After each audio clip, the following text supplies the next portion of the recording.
ज्ञान the treasure में आपका स्वागत है। और हम आपको बताएंगे कि एक बार भगवान विष्णु ने माँ लक्ष्मी को एक शाप दिया था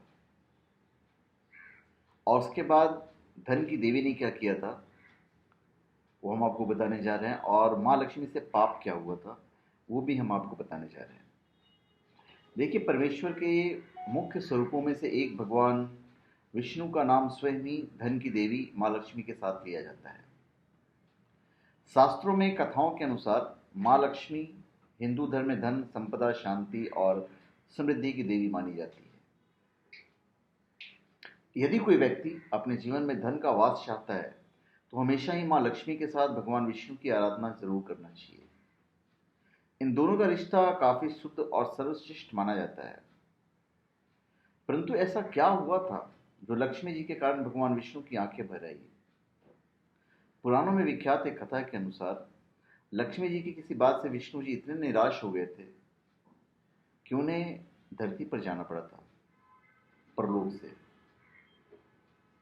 एक बार भगवान विष्णु जी शेषनाग पर बैठे उदास हो गए और उन्हें धरती पर जाने का विचार बनाया। धरती पर जाने का मन बनाते ही विष्णु जी जाने की तैयारियों में लग गए। अपने स्वामी को तैयार होता देखकर लक्ष्मी माँ ने उनसे पूछा, स्वामी आप कहाँ जाने की तैयारी में लगे हुए? उत्तर में विष्णु जी ने कहा कि हे लक्ष्मी, मैं धरती लोक पर घूमने जा रहा हूं।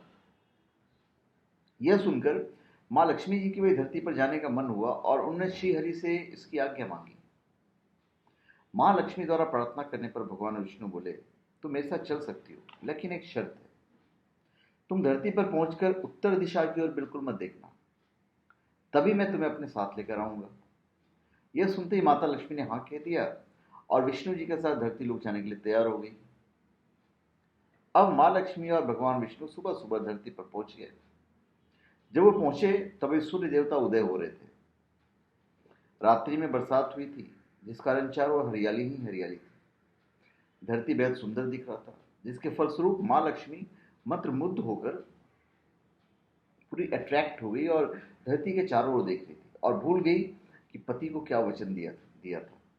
अपनी नजर घुमाते हुए उन्होंने कब उत्तर दिशा की ओर देखा उन्हें पता ही नहीं चला।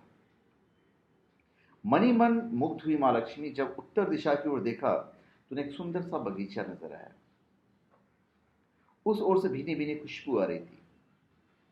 बगीचे में बहुत ही सुंदर सुंदर फूल खिले हुए थे। उन फूलों को देखते ही माँ लक्ष्मी बिना कुछ सोचे समझे उस खेत में चली गई और एक सुंदर सा फूल तोड़ लाई। फूल तोड़ने के पश्चात जैसे ही माँ लक्ष्मी भगवान विष्णु के पास वापस लौट कर आई तो भगवान विष्णु की आंखों में आंसू थे। माँ लक्ष्मी के हाथों में फूल देख विष्णु बोले कि कभी भी किसी से बिना पूछे उसका कुछ भी नहीं लेना चाहिए। साथ ही उन्हें विष्णु जी को दिया हुआ वचन भी याद दिलाया। माँ लक्ष्मी को अपनी भूल का जब एहसास हुआ तो उन्हें भगवान विष्णु से इस फूल की क्षमा मांगी। विष्णु ने कहा, तुमने जो भूल की है उसकी सजा तो तुम्हें अवश्य मिलेगी। जिस माली के खेत से तुमने बिना पूछे फूल तोड़ा है वह एक प्रकार की चोरी है। इसलिए अब तुम 3 वर्ष तक माली के घर नौकर बनकर रहो, उसके बाद मैं तुम्हें बैकुंठ में वापस बुलाऊंगा। भगवान विष्णु का आदेश माँ लक्ष्मी ने चुपचाप सर झुकाकर मान लिया। इसके बाद माँ लक्ष्मी ने एक गरीब औरत का रूप धारण किया और उस खेत के मालिक के घर गई। अब उस माली का एक झोपड़ा था जहां माधव की पत्नी, उसका नाम माधव था, उस माली की पत्नी, 2 बेटे और 3 बेटियां रहती थी। माँ लक्ष्मी जब एक साधारण औरत बनकर माधव के झोपड़े पर गई तो माधव ने पूछा, बहन तुम कौन हो? तो लक्ष्मी माँ कहती, मैं एक गरीब औरत हूँ, मेरी देखभाल करने वाला कोई नहीं है, मैं कई दिनों से खाना भी नहीं खाया, मुझे कोई काम दे दो, मैं तुम्हारे घर का काम कर दूंगी और इसके बदले में आप मुझे अपने घर के कोने में आसरा दे दो। बड़ा ही नेक दिल था माली, उसे दया आ गई, लेकिन उसने कहा कि बहन मैं तो बहुत ही गरीब हूँ, मेरी कमाई से घर का खर्च भी काफ़ी कठिनाई से चलता है, लेकिन अगर मेरी 3 की जगह 4 बेटियां होती तो भी मुझे गुजारा करना ही था। तो अगर तुम मेरी बेटी बनकर जैसा रूखा सूखा हम खाते हैं उससे खुश रहकर रह सकती हो तो बेटी बनकर अंदर आ जाओ। माली ने माँ लक्ष्मी को अपने झोपड़े में शरण दी और माँ लक्ष्मी 3 साल तक उस माली के घर पर नौकरानी बनकर रही। जिस दिन माँ लक्ष्मी माधव के घर आई थी उसके दूसरे दिन ही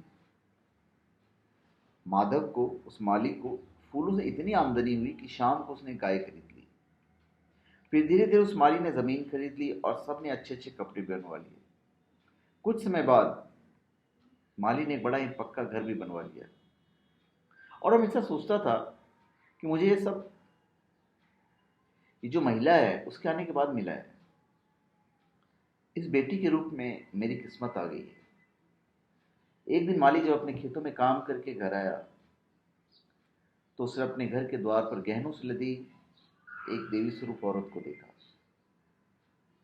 जब निकट आया तो उसे आभास हुआ कि ये तो मेरी मुंहबोली चौथी बेटी यानी वही औरत है। कुछ समय बाद वो समझ गया कि देवी कोई और नहीं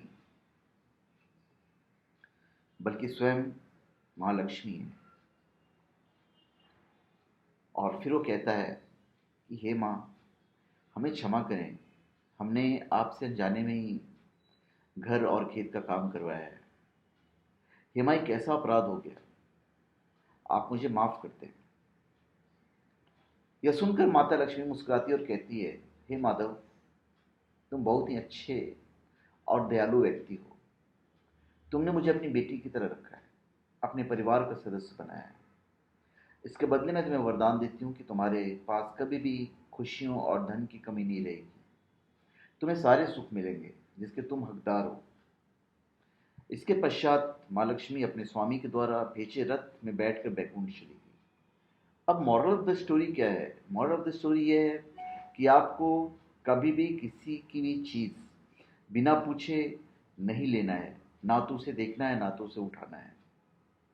आज की डेट पे आप देखते होंगे बहुत लोग किसी का फ़ोन उठा लेते हैं, किसी का पर्स उठा लेते हैं। तो ये सब गलत आदतें हैं जो मॉरल ऑफ द स्टोरी है। दूसरा, अगर आप दयालु हैं, दूसरों लोगों की हेल्प करते हैं, तो भगवान खुद आपकी हेल्प करेंगे किसी न किसी वे में। दूसरा मॉरल ऑफ द स्टोरी है। तीसरा मॉरल ऑफ द स्टोरी ये है